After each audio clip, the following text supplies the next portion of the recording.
el objetivo un poco de esta ponencia o de esta charla, no sé, es exponer la posibilidad del uso de la magia en el contexto de la neurorehabilitación. Y bueno, estos son un poco los contenidos que pretendo desarrollar. Antes de comentar los contenidos, les invito a que lean esa viñeta durante unos segundos.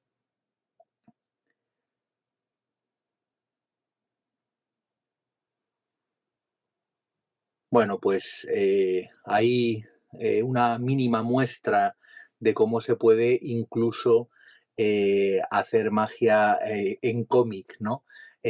A través de viñetas. Bueno, los contenidos que vamos a desarrollar hoy eh, son estos que aparecen ahí. Voy a hacer una pequeña introducción histórica. Voy a hablar de qué evidencia científica ha acumulado la magia como tratamiento, después de la magia aplicada en diferentes poblaciones clínicas, algunas experiencias internacionales y nacionales interesantes, luego cómo hacer el uso terapéutico, cómo podríamos hacer un uso terapéutico de la magia y unas reflexiones finales. Empezamos con el contexto histórico, que es abrumador. Esta escala, esta diapositiva, esta gráfica, está hecha a escala. Lo que quiero con esta imagen es que seamos conscientes de que el periodo de la historia, desde que aparece en los primeros documentos escritos, es una porción ridícula con respecto a lo que conocemos que ocupó todo el periodo que llamamos prehistoria. Al estar esto a escala, uno puede imaginarse que en algún momento de la prehistoria nosotros como especie desarrollamos una teoría de la mente que hizo capaz que se desarrollara posteriormente la magia. En algún momento, no sé si algún Homo sapiens o algún Homo erectus o algún Homo habilis eh, eh, engañó a otro haciendo que tiraba una piedra y no la tiraba. Y entonces el otro le hizo mucha gracia que sentirse de esa manera engañado, ¿no? Y eso es lo que probablemente promovió que desde la prehistoria haya existido el engaño y haya existido esa fascinación por la capacidad para engañar. Ese vídeo que aparece ahí es el vídeo de una persona engañando a ese primate, bueno, pues que está en una situación, en un zoológico parece, y es un vídeo que está en YouTube y les recomiendo, si no lo han visto, que lo vean para que vean cómo ese animal está realmente disfrutando del efecto mágico, ¿no? Está fascinado y está divirtiéndose, se ríe de cómo está siendo engañado por una pelotita que desaparece dentro del vaso. Si tenemos esa conciencia histórica, no de que la prehistoria es tan absolutamente abrumadora en cuanto a su lapso temporal, y vemos que la historia es tan poquita, pues si hacemos un zoom en lo que es puramente la historia, vemos que el tiempo que ha estado la psicología en contacto, la psicología científica en contacto con el ilusionismo es un periodo de tiempo realmente ridículo. Y fíjense que en el 2600 antes de Cristo está datado el papiro Huéscar, que es el primer documento histórico en el que aparece la historia de un ilusionista, de un mago, de un ilusionista entretenedor en la corte de un faraón.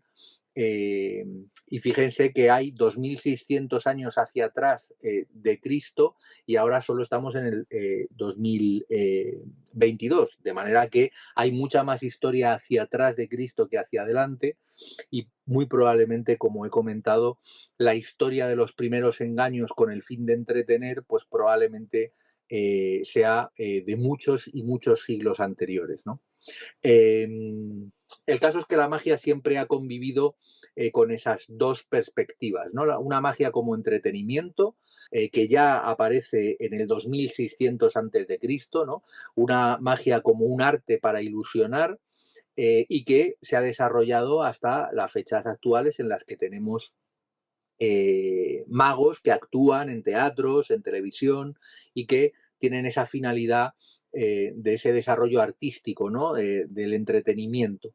Pero también la magia se ha utilizado igualmente desde el principio de los tiempos como un engaño, como un fraude, como una manera de convencer a otros que el mago tiene esa capacidad pues para mover objetos o para hablar con otros espectros o no sé, o ver el futuro, ¿no?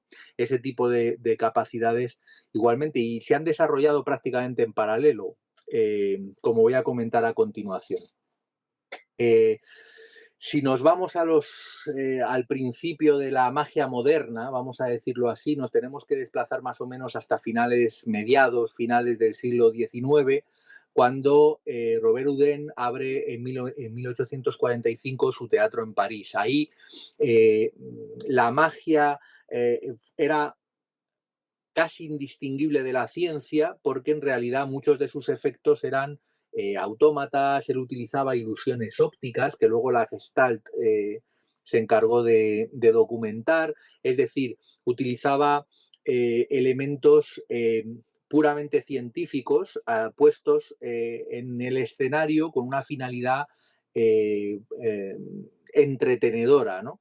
Con una ilusión, con un objetivo de ilusionar, ¿no? Más o menos de manera simultánea, en 1854, Hofzinser, otro de los un poco precursores de la magia moderna, inauguró en Viena lo que se llamaba una hora de engaños. Él invitaba a la gente de la clase alta de Viena, pues de finales del siglo XIX, a el salón de su casa, y en el salón de su casa pues les hacía juegos de cartomagia y les dejaba absolutamente fascinados.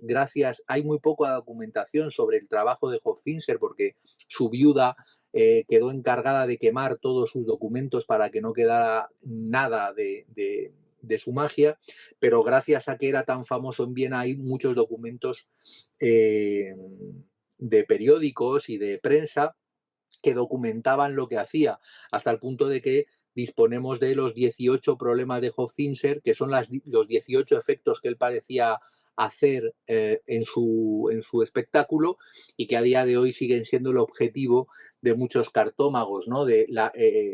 Muchos sienten la necesidad de resolver de qué manera Hofzinser debía de hacer sus cosas, ¿no? Y es algo que a día de hoy todavía nos sigue fascinando. La cuestión es que, eh, como decía Clark, ahí tienen la cita, cualquier tecnología suficientemente avanzada es indistinguible de la magia. Y este es Georges Méliès, que en el teatro Robert Houdin, en el teatro que había abierto Robert Houdin años antes, instaló el primer cinematógrafo de la historia en París. Y Georges Méliès era mago y se le considera, en el mundo de la cinematografía, se le considera el padre de la ciencia ficción, porque él descubrió que era relativamente fácil hacer magia con un elemento tan novedoso como el cinematógrafo, ¿no? Ahí ven, por ejemplo, el escamoteo de una mujer, algo que hoy en día pues, nos resulta absolutamente, ¿no?, hilarante cómo está hecho y bueno, técnicamente es una cosa como muy burda y muy básica, pero que en ese contexto histórico era absolutamente fascinante, igual que el hombre que canta con varias cabezas, ¿no? Pues esto es una cosa que dio pie, es decir, la magia, esa concepción del engaño, de ilusionar, fue lo que dio lugar al desarrollo de la ciencia ficción, ¿no?, en el mundo del cine, ¿no? Más o menos de manera simultánea a que estaba sucediendo todo esto en el mundo y que se estaba desarrollando una magia ya muy potente, Alfredo Binetti escribió La psicología de la prestidigitación en 1984. Alfredo Binetti, seguro que a más de uno de ustedes les suena, porque es Alfred Binet, el creador de la escala de inteligencia, ¿no?, que luego acabaría siendo la Stanford Binet cuando la exportó, o más bien la importaron desde Estados Unidos para medir la inteligencia. En realidad, la escala de Binet para medir la inteligencia surge de que en un momento dado Binet tiene dos hijas y él se empieza a interesar por el desarrollo cognitivo de sus hijas y entonces crea esas escalas para medir la inteligencia, pero en realidad antes de que tuviera sus hijas, sus trabajos iniciales iban siempre orientados a la prestidigitación, eh, tema que abandonó después para dedicarse a la inteligencia. Y en ese libro de 1984, La psicología de la prestidigitación, dice algunas frases fascinantes que a día de hoy siguen siendo, por supuesto, casi leyes, ¿no? No son los sentidos los que nos engañan, sino nuestras mentes, o todos los efectos mágicos son efectos psicológicos, ¿no? Porque en estos momentos la psicología se interesaba en el por qué ocurría el efecto mágico, ¿no? Años después, Jastrow, que es el creador de esa famosa ilusión del pato o el conejo, esa ilusión fue él el ideólogo de la ilusión, lo que hizo fue convocar a Hermann y a Kellar, dos grandes magos de la época que dieron la vuelta al mundo con sus espectáculos, los convocó en su laboratorio para hacer un estudio sobre sus capacidades cognitivas. Él estaba interesado en describir las capacidades cognitivas de los magos. Y bueno, él descubrió que el rendimiento cognitivo de Hermann y Kellar era muy parecido al de la población general, como no podía ser de otra manera, y que solamente se distinguían en unos menores tiempos de reacción cuando las tareas eran visoespaciales, visomanuales, ¿no? De coordinación visomotora, ¿no? Con las manos, pues resulta que ahí los tiempos de reacción eran mínimamente inferiores, pero en el resto de capacidades cognitivas eran iguales. Les invito a ver que ese artículo de 1896 está publicado en la revista Science número 3, es decir, en los anales absolutos de la revista, ¿no? Incluso algún año antes, porque la revista tuvo ahí un parón de unos cuantos años que dejó de publicarse, en la revista Science 2, en el volumen 2 de la revista Science, aparece un artículo también relacionado con la magia, en la que en realidad está más en el contexto de la ingeniería, en la que un autor lo que hace es poner en alerta a la comunidad científica a propósito de los magic mirrors, ¿no? De los espejos mágicos, que eran unos instrumentos que se habían importado de China y que se utilizaban para hacer las invocaciones de espíritus en los espectáculos de los mediums, tal y como lo vemos, por ejemplo, en la película El ilusionista de Edward Norton, que está en parte basada en la historia de Robert Houdin, porque aparece ese naranjo que crece solo, o esos pañuelos que vuelan por el escenario. Esos efectos eran de Robert Houdin, y él en la película se muestra cómo utiliza una serie de espejos para invocar a los espíritus, ¿no? Entonces, ese artículo, como digo, publicado en la revista Science, en el volumen número 2, lo que pone en alerta a la comunidad científica para que no se deje seducir, no se deje engañar eh, por esos espectáculos de mediums en los que aparecen espíritus, porque esos espíritus han sido convocados a través de estos magic mirrors, ¿no? Y en la foto lo que vemos es a Harry Houdini invocando a Lincoln. Es decir, es Harry Houdini hablando con Lincoln, porque Harry Houdini dedicó buena parte de su carrera a desenmascarar a fraudes, ¿no? Desenmascarar mediums, desenmascarar gente que usaba la magia para engañar a las personas, ¿no? Entonces, mediante esta fotografía, él consiguió convencer un poco a esa población un poco de principios del siglo XX, pues eso, que los Magic Mirrors conseguían ese efecto y conseguían engañar a los sentidos, ¿no? ¿Qué es lo que ocurre? Pues que vemos ahí que a la segunda mitad del siglo XIX, un poquito antes para la magia que para la psicología, pero se va produciendo un cambio social importante. En lo que respecta a la psicología se separa de la filosofía con la creación, todos conocen esto, ¿no? Del laboratorio en Leipzig de Wundt, pero también de alguna manera el arte del ilusionismo se separa todavía más de esa magia esotérica. Siempre había estado separada porque siempre había existido una magia como entretenimiento, pero en ese momento la magia como entretenimiento pega un pequeño salto, pasa de las plazas, de las ferias, pasa a los teatros y se convierte en una actividad mucho más artística, ¿no? Mucho más relacionada, como digo, con el teatro. Y lo que ha ocurrido es que a principios del siglo XXI, en el siglo en el que estamos ahora, pues eso ha vuelto a suceder. Parece que la magia y la psicología se han vuelto a encontrar. Ahí lo que ven en la parte de abajo es el número de artículos publicados en PubMed que tratan sobre magia. Y aquí he marcado 1960 porque es un poco el comienzo del paradigma o la fecha que se relaciona más con el comienzo del paradigma actual en el que estamos de la, eh, el paradigma de la información, ¿no? En el que habíamos pasado de un conductismo, ¿no? De una caja negra en el que entraban los estímulos, no se sabía lo que pasaba dentro, pero se producían las respuestas, a una perspectiva que es todavía en la que estamos subsumidos, ¿no? Es decir, en una perspectiva de la teoría de la información, de la psicología cognitiva, que luego dio lugar al desarrollo de la neuropsicología.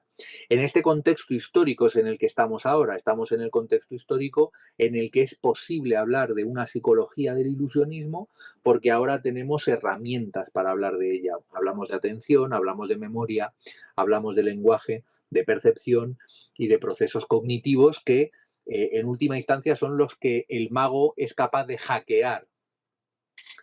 Pero esta conferencia no trata de historia de la magia, no trata de esto eh, y trata sobre la evidencia científica que hay de la magia como tratamiento.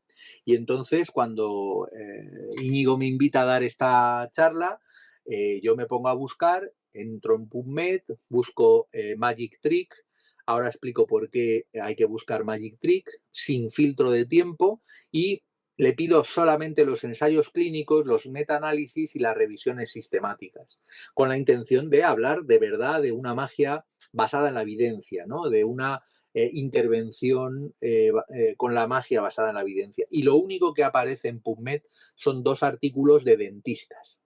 Claro, esto es una cosa muy curiosa. Vamos a comentar los artículos. Eh, en el primero de ellos, del 2005, se plantean los dentistas si es más eficaz hacer un juego de magia que lo que venían haciendo clásicamente, que es el tell, show, do, que es la estrategia de contarle al niño lo que vamos a hacer, enseñarle cómo lo vamos a hacer y mientras le estamos enseñando cómo lo hacemos ya lo estamos haciendo, ¿no?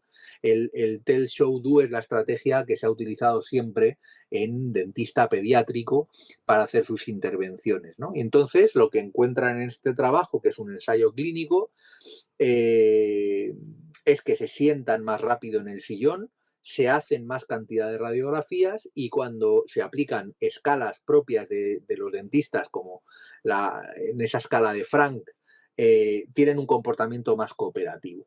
Y entonces, pues bueno, esta es la primera evidencia en un ensayo clínico de que la magia tiene esa capacidad para los dentistas de persuadir a los niños más rebeldes a sentarse en el sillón del dentista.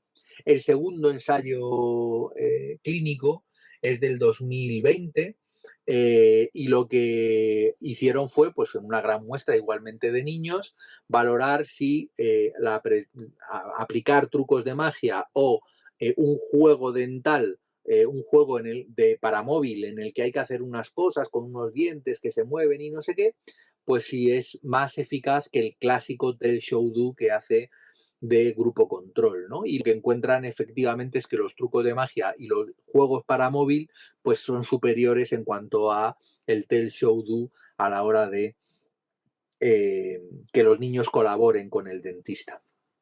Y esto es toda la evidencia que hay, 2 ensayos clínicos en dentistas. ¿Es la magia un tratamiento basado en la evidencia? Bueno, pues está claro que no. Eh, porque solamente se encuentran 2 artículos y además en una, ¿no? en una especialidad sanitaria que nos es un poco más ajena, ¿no?, a los que estamos escuchando esta conferencia de hoy. Y ya podríamos terminar. O sea, gracias por su atención, ¿no? Esto podría terminarse aquí, pero creo que quedan algunas cosas por decir, así que voy a hablar de qué eh, trabajos se han hecho usando la magia en diferentes poblaciones clínicas, ¿no? Para que veamos un poco eh, qué se ha ido trabajando. Em, la magia, cuando uno busca en el PubMed Magic, solamente la palabra Magic, aparecen muchos trabajos referidos al efecto placebo, porque en realidad en medicina siempre se ha sentido que el médico es mejor médico si es capaz de convencer al paciente que tiene poderes curativos de alguna manera, porque eso en sí mismo hace que el efecto placebo eh, eh, haga su efecto, nunca mejor dicho. Y en un artículo que ven aquí de 1997 de Magic of Science and the Science of Magic, se hace un análisis sociológico interesantísimo sobre qué ha ocurrido a lo largo de los años y por qué en la época actual, ya metidos prácticamente en el siglo XXI, es muy interesante retomar esa imagen del sanitario como persona con determinadas capacidades, ¿no? Hasta el punto de que en Annals of Internal Medicine, estamos hablando en una revista muy seria de medicina interna, hay un artículo en el que propone la creación directamente de un departamento de cartomagia y de magia de cerca para hacer a pie de cama, o un artículo mucho más reciente de 2018 publicado en el Lancet, nada más y nada menos, ¿no?, una revista prestigiosísima de medicina, en la que un conjunto de autores eh, ponen sobre la mesa lo importante que es que, al menos en esta población de la que ellos hablan, en pediatría, el sanitario muestre unas ciertas capacidades, eh, una cierta capacidad para hacer efectos mágicos, ¿no? En el ámbito sanitario, la verdad es que hay muy pocos trabajos, ahora voy a comentar, habitualmente de muy mala calidad. Esta revisión del 2017 muestra en 2017 solamente 29 referencias en las que se habla de la magia en el contexto terapéutico, y solamente de las 29, solamente 20 son publicaciones revisadas por pares. Es decir, que sobre toda esta investigación que vemos aquí que aparece en PubMed, solamente 20 artículos de todos esos que se han ido produciendo en los últimos años, solamente 20 son aplicados, ¿no? Son artículos que tratan sobre intervención en población real. ¿Por qué? Porque casi toda la investigación que se hace ahora mismo en el contexto de la magia, en la neurociencia que está interesándose por la magia, es investigación fundamentalmente básica. Investigación de percepción, de atención, de movimientos oculares con neuroimagen, pero investigación que queda limitada al campo académico y no se ha realizado realmente esa traslación al mundo sanitario. Lo que se observa leyendo esta revisión, que es la mejor que hay y sinceramente tampoco es muy buena, es que predominan publicaciones pequeñas, menores, comunicaciones, pósteres, sin factores de impacto, incluso alguna, como comentaré, difícil de encontrar. Aún así, quiero hacer la revisión para llegar a las reflexiones finales en las que les comentaré algunas cosas. En trastornos de conducta, por ejemplo, con preadolescentes, una muestra muy chiquitita, pero los autores proponen que se mejora el rapport con el profesional, que empodera a los individuos e incrementa su eficacia percibida, lo que conlleva una mejora en el estado de ánimo, que aporta esperanza sobre su propio tratamiento, porque la ilusión se puede utilizar como el vehículo para una metáfora sobre su propia mejoría en muchos casos, que potencia la cohesión del grupo y que, curiosamente, fomenta el aprendizaje académico, porque la magia, aunque ahora hay mucha magia en Internet, que se puede ver en vídeos, en realidad la magia de calidad todavía está encerrada en libros, todavía hay que leerla. De manera que, bueno, pues eh, se encontraba en este trabajo un incremento del interés por la lectura y por aspectos, como digo, puramente académicos de la magia, ¿no? Por la lectura, por el placer de la lectura, ¿no? Eh, También en otro trabajo con una muestra chiquitita, población psiquiátrica institucionalizada n igual a 7, muy poquitos sujetos, pero sí se mostraba en los resultados un mejor manejo de la ansiedad por parte de los profesionales y sobre todo una sensación de eficacia también percibida elevada por la satisfacción de aprender cosas nuevas, ¿no? Por la eh, esa el desarrollo de nuevas capacidades, ¿no? Sin embargo, vuelve a aparecer el problema que comentaba antes, muestras pequeñas, muestras de conveniencia fundamentalmente, no es una investigación clínica, no son ensayos clínicos, sino que es la muestra de la que dispongo, pues le aplico el tratamiento, mido resultados y se observan resultados, pero eso no es basado en la evidencia. Eh, Son resultados no generalizables, por tanto, pero son muy sugerentes. Y lo que siempre aparece y siempre va a sobrevolar la cuestión es la necesidad de mejorar la calidad de los estudios. Continúo con otros trabajos interesantes. Por ejemplo, se ha utilizado para dar información en prevención del SIDA. Estamos hablando de 1994. La situación un poco con el SIDA era preocupante en algunas ciudades de Estados Unidos, en este caso el trabajo está hecho en Chicago y se utilizó un mago para proporcionar información sobre el SIDA, aclarar ideas erróneas, practicar la capacidad de las personas para decir no al sexo, en este caso para no consentir, ¿no? Las relaciones, practicar habilidades de sexo seguro, de hecho se practicaba cómo colocar un preservativo, y aumentar la eficacia percibida también en cuanto a las relaciones sexuales. Y llamo la atención sobre parte del texto que dice: la intervención descrita en este artículo es un show de 30 minutos presentado por Cyrus el Virus, un siniestro pero entretenido personaje que durante algunos minutos se dedica a hacer juegos de magia. Este es el mago que se dedicó a hacer este trabajo. Y bueno, los autores lo publicaron en el Public Health Reports, que es una revista relativamente seria, porque entonces mejorar la capacidad para lanzar a la población comunicación de salud, información de salud, era, era algo relevante. En población oncológica también se ha utilizado, oncología pediátrica, el uso de chistes, de magia o de música en unidades de paliativos, pues resulta que hay evidencias de que reduce el dolor en las escalas visuales tipo EVA, ¿no? Clásicas, y que mejora la calidad de vida o la calidad de vida percibida por parte de los usuarios, ¿no? Sin embargo, este trabajo, como ven ahí, es un abstract de un congreso, o sea que tampoco es una evidencia excesivamente sólida. Al menos no está, sí está revisado por pares, pero no está publicado como tal, ¿no? La magia permite a los pacientes pediátricos empoderarse, incrementar su sensación de control. Esta es la conclusión de este otro trabajo del 2010. Y este trabajo dio lugar a la creación de una fundación que luego comentaré específica, eh, eh, que lo que hace es promover el uso de la magia en ambiente hospitalario, ¿no?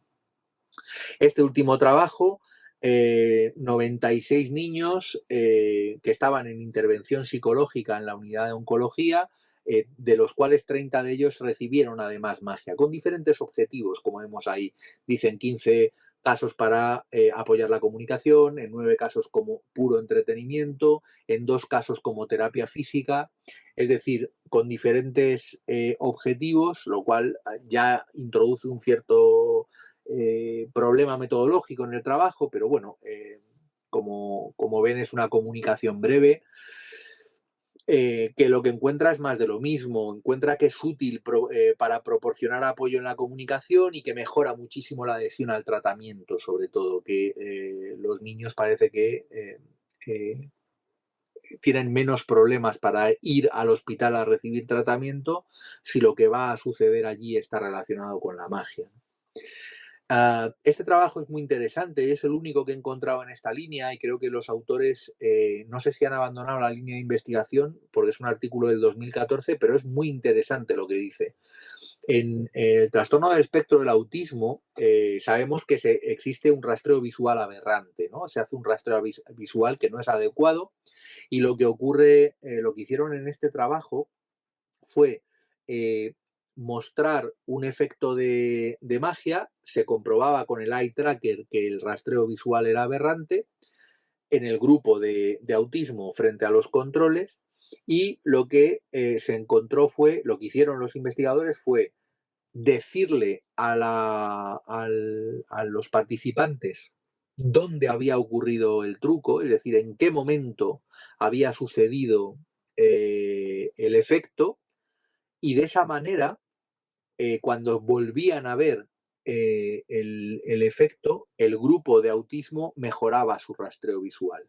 Es decir, la información acerca de dónde buscar y la repetición del vídeo favorecía las estrategias visuales de los pacientes, de los chavales en el espectro, ¿no? Esto es algo que resulta muy interesante y que a los que se dediquen a esta población seguro que les ha llamado la atención porque es una manera de entender la intervención sobre el rastreo visual muy, muy, muy interesante y que probablemente se podría exportar a otras poblaciones o con otros materiales, ¿no? En TDA también ha sido trabajada la idea de meter la magia como vehículo. Este es un artículo de autoras españolas, el único artículo publicado por autoras españolas, ¿no? Eh, Trabaja con 11 casos de TDA y lo que hacen es una medida pre-tratamiento, post-tratamiento y un seguimiento a los 3 meses y lo que consiguen demostrar es una mejora cognitiva y sobre todo un mantenimiento de la mejoría, al menos en ese seguimiento 3 meses después, con muy buena adherencia al programa y muy altos niveles de satisfacción. Y esto es algo que espero que estas compañeras de la Universidad Francisco Victoria sigan en esta línea de investigación porque es muy interesante. En daño cerebral se han obtenido resultados positivos en hemiplegia, con muestras muy pequeñas, en pósteres a congresos, que en algunos casos resulta prácticamente imposible encontrar. Ahí he marcado dos pósteres de Green que resulta prácticamente imposible encontrar en Internet y es una pena que estén citados en los propios artículos de Green, pero luego no puedan encontrarse fácilmente. Y luego hay algunos otros pósteres que demuestran efectos muy importantes sobre la fatiga o sobre la apatía en pacientes con lesiones vasculares. De manera que, bueno, pues hay algunas sugerencias y algunas curiosidades que les voy a mostrar que no tienen mucha relación quizá con lo nuestro, pero que no dejan de ser curiosidades interesantes, ¿no? Para reflexionar sobre ellas. Eh, eh, los cirujanos han descubierto que hay un tipo de nudo de mago que es mejor para que no se bloquee y para que se pueda hacer corredizo y sobre todo para que a la hora de la retirada de los puntos sea mucho más fácil, ¿no? Y este es un artículo relativamente reciente, del 2020, en el que se utiliza un tipo de anudado de la magia en cirugía y se demuestra que hay eh, que es un mejor anudado de los puntos que el tradicional que se ha venido haciendo. Y otra curiosidad también relacionada con la cirugía. Este es un artículo en el que tienen que hacer una intervención quirúrgica por endoscopia y laparoscopia a un mago que se ha tragado por error, practicando, se ha tragado unas agujas. Es decir, que aquí, si hay algún mago en la sala hoy, que seguramente alguno se ha colado, mucho cuidado cuando estén ensayando con las cuchillas en la boca o con los alfileres en la boca, porque esta radiografía da mucho miedo, ¿verdad? Esto es la radiografía preoperatoria de un mago que no tuvo cuidado practicando ese efecto. Bueno, quitando estas experiencias un poco curiosas de la cirugía, en resumen, lo que encontramos es que hay un posible, muy probable efecto placebo infantil si el sanitario que le está haciendo la intervención tiene poderes mágicos, vamos a decirlo así, que mejora la ansiedad y la comunicación en los trastornos de conducta, que favorece o facilita comunicar información preventiva, como en el caso del trabajo con el SIDA, eh, que disminuye el dolor y empodera a los muchachos en oncología pediátrica, que mejora la adhesión al tratamiento hospitalario. El efecto este de mejora del rastreo visual en el espectro del autismo me parece muy interesante, que produce en el artículo de estas españolas mejoría cognitiva en el TDA y que eh, eh, probablemente tenga un efecto muy interesante a desarrollar por terapia ocupacional o por fisioterapia en la hemiplegia en vasculares, así como puede resultar motivante en el trabajo con apáticos, ¿no? Y voy a comentar algunas experiencias globales, sobre todo de fundaciones, ¿no? En 1982, este es el primer registro que se tiene, David Copperfield inició lo que se llama el Project Magic, que lo que hizo fue, con la Asociación Americana de Terapia Ocupacional, intentar llevar la magia, acercar la magia al mundo sanitario, con unos resultados aparentemente muy buenos, salió en toda la prensa internacional, salió en prensa sobre todo a nivel de Estados Unidos, con entrevistas en televisión. Bueno, empezaron a decir que David Copperfield era doctor, medicina, porque había hecho unos efectos maravillosos, pero en realidad luego eso no se trasladó en publicaciones científicas, es decir, es algo que se hizo, tuvo un efecto muy energizante en muchas poblaciones clínicas en las que se utilizó, pero ahí se quedó la cuestión. Yo creo que ahora David Copperfield, además de que es mucho más mayor, no se dedica tanto a esto y ahora lo único que ha quedado del legado de aquello es su propio libro, el libro del Project Magic, que se puede comprar todavía online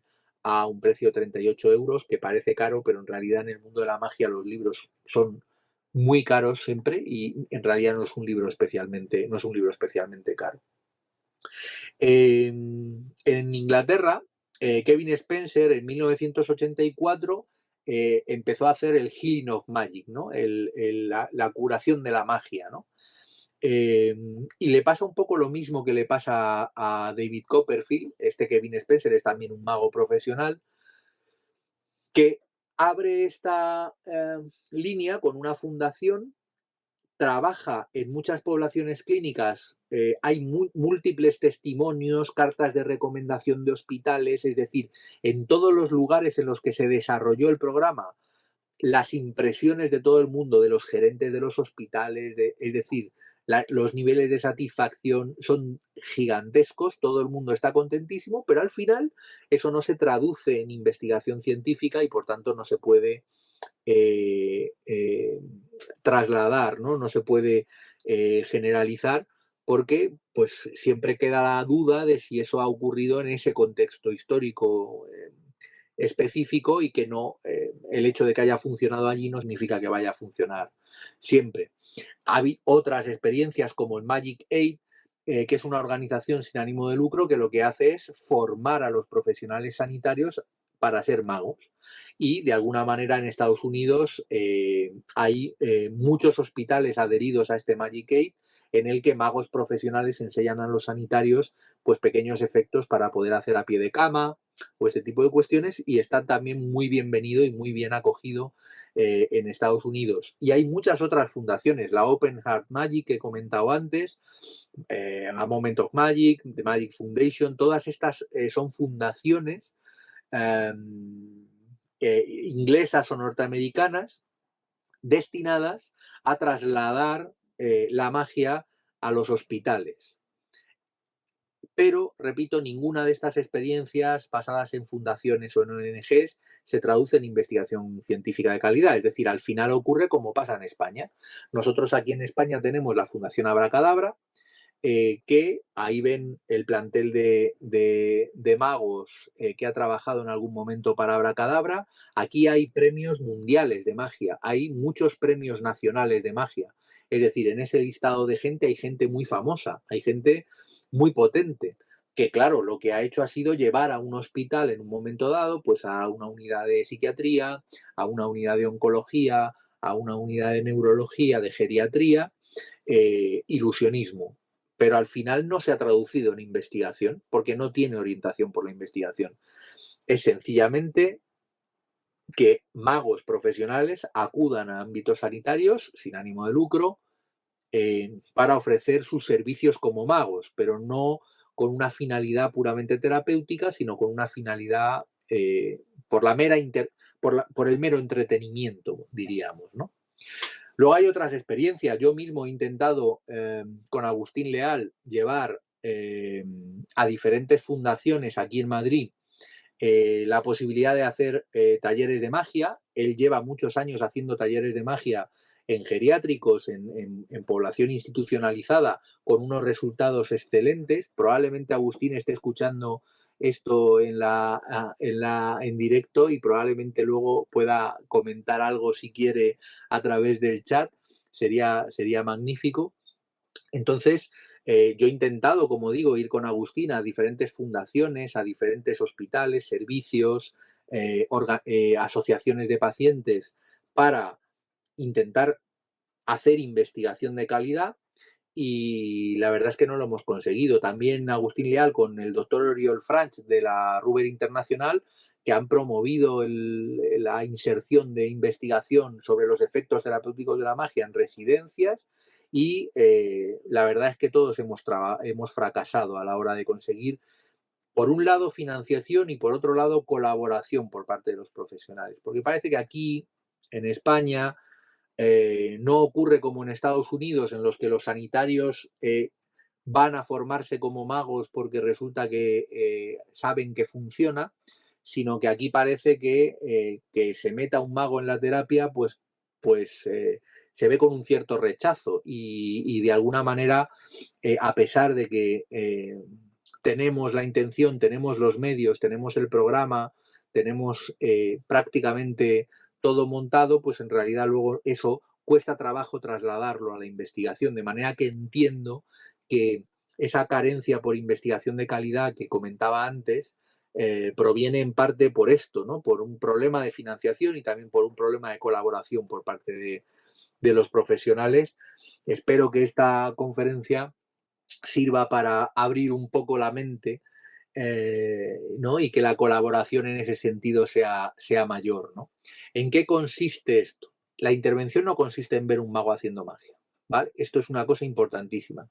No consiste en ese entretener del dentista que comentaba antes, o no consiste en entretener durante la hospitalización, como comentaba antes que hace la Fundación Abracadabra, ¿no? No consiste en que un mago vaya a un servicio de un hospital a hacer magia y a entretener a los pacientes durante 1 hora o 2 horas. La intervención que se está proponiendo y que de verdad tiene efecto y que hemos podido ver que lo tiene, consiste en hacer que los pacientes aprendan a hacer magia. Es decir, la intervención es enseñar que el individuo conozca cómo se hacen efectos mágicos y que mediante la práctica pueda llegar a hacer efectos mágicos a otras personas, ¿no?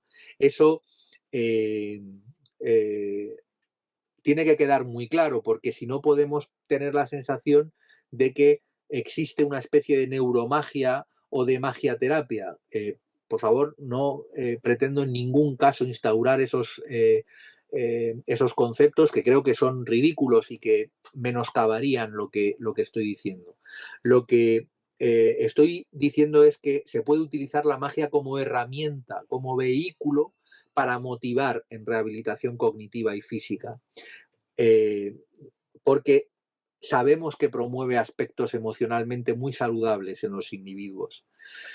Y aquí surge una pregunta. La pregunta es, Entonces, ¿qué pasa? ¿Que tenemos que los sanitarios aprender magia o podemos contar con magos profesionales? Pues yo creo que tiene que haber una simbiosis. Tenemos que empezar a producir de alguna manera algún tipo de acercamiento entre magos expertos en hacer estas intervenciones, que los hay, por ejemplo, los magos de la Fundación Abracadabra, he mencionado a Agustín Leal, o yo mismo, si alguien contacta conmigo, pues igual podemos organizar algo en el que el mago ofrezca una cierta formación a profesionales, pero el mago de alguna manera tiene que seguir supervisando, aunque sea en la distancia, qué es lo que está sucediendo. Y fíjense qué curioso, hay una escala específica, la Hocus Focus Magic Performance Evaluation Scale, que se ha creado en Estados Unidos para, ven que el artículo está firmado por Kevin Spencer, que es el mago que comentaba antes, que es una escala creada para que los magos evalúen la calidad de los sanitarios como magos. Es decir, eh, si el sanitario está haciendo bien el efecto, si lo hace con movimientos fluidos, si es capaz de producir el engaño, si ocurre sin revelar el secreto. Es decir, todo este tipo de cuestiones es una escala validada y que está, como ven ahí, publicada en una revista de evaluación en contexto de salud y que, bueno, se podría traducir y se podría usar para valorar la calidad de los sanitarios a la hora de ejecutar esos efectos. ¿Qué efectos posibles tiene entonces la magia? Y ya con esto voy terminando porque estoy ya casi un poquillo fuera de tiempo. Fomenta el pensamiento lateral, la imaginación, resolución de problemas, la adquisición de destrezas cognitivas, destrezas de comunicación, habilidades motoras tanto gruesas como finas, adaptación a errores, resiliencia, la confianza percibida que el sujeto siente al estar siéndole revelado un secreto que él no debe revelar, la mejora, como he comentado antes, de la eficacia percibida, la magia es humorística, mejora el estado de ánimo, es participativa, fomenta el trabajo en equipo, es transportable, decían en este trabajo, y muy fácil de aplicar, y es entendible en todos los niveles de desarrollo o de deterioro en el caso de los mayores. Kevin Spencer en el Healing of Magic, que fue una experiencia, como he comentado antes, muy grande, en prácticamente todos los hospitales importantes de Inglaterra, pues encontraron que mejoraba destrezas motoras, gruesas y finas, cognición, resolución de problemas, atención, percepción, aspectos psicosociales como el autoconcepto, habilidades del lenguaje y todo lo que es terapia física igualmente. Y creo que, por tanto, lo que está sobre la mesa es que la magia es un vehículo para hacer la rehabilitación, por tanto, no es una intervención puramente cognitiva o puramente neuropsicológica, sino que tiene que y puede ser manejada por psicología, por logopedia, por terapia ocupacional, por fisioterapia, porque es una actividad de ocio de tipo ocupacional, cognitivamente, emocionalmente y conductualmente muy estimulante.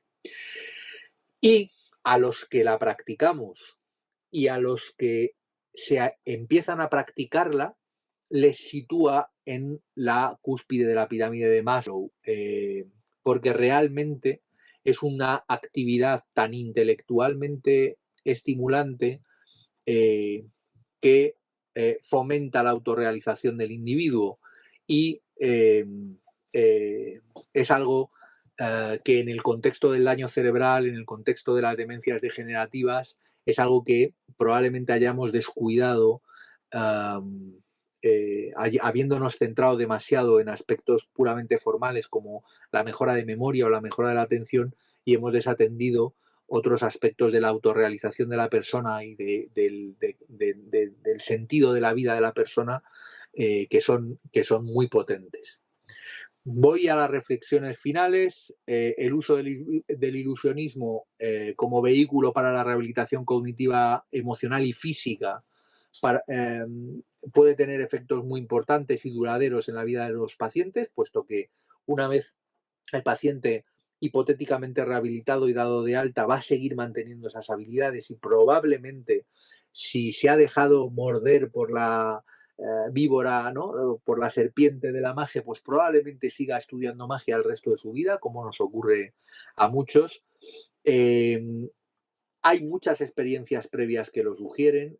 Yo mismo puedo contar brevemente mi experiencia en las escuelas de magia hace muchos años, cuando yo estudié, igualmente en la actualidad, cuando hablo con estudiantes de magia, y es que tiene un efecto energizador en las personas, sobre todo personas que se autodeclaran excesivamente tímidas o introvertidas, gente que directamente ha buscado en la magia una especie de curación a sus perfiles de personalidad o a sus maneras de entender la realidad, ¿no? A sus maneras de entender el mundo.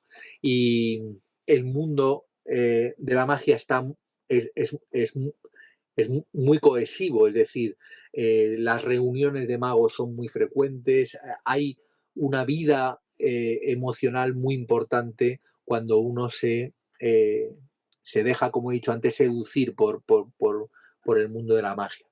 Y con esto ya termino. Si desean profundizar, como dice ahí, un poco más, pues hay algún vídeo, ver ahí una conferencia de 1 hora y media en la que yo hablo de psicología del ilusionismo, pero no en el contexto de la rehabilitación, sino en un contexto de investigación básica.